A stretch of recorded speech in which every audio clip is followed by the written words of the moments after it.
ช่วงเวลาคนบ้าสีขาวนะตอนขับลงโต๊ะทุ่งซิปนะใส่นี่น่าเสือสีขาวนะโอ้เห็นบ่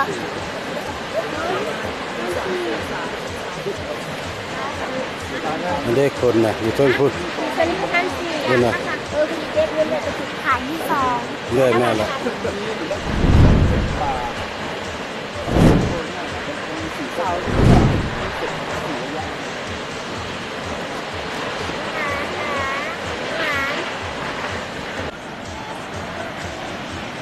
อิสลิงมา2 คน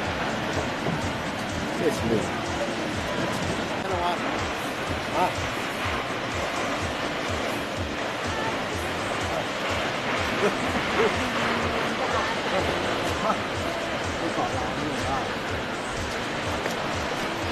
ได้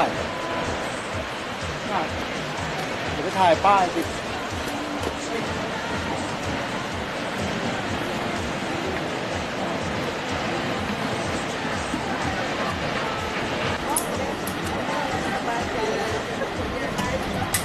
โอ้แม่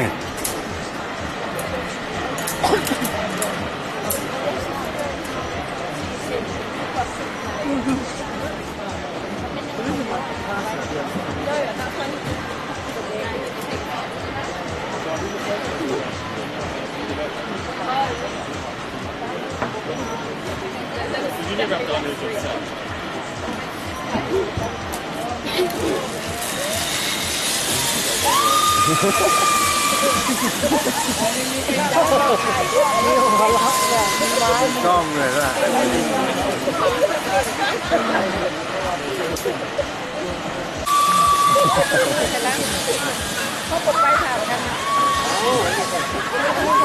โอ้ประหยัดเลย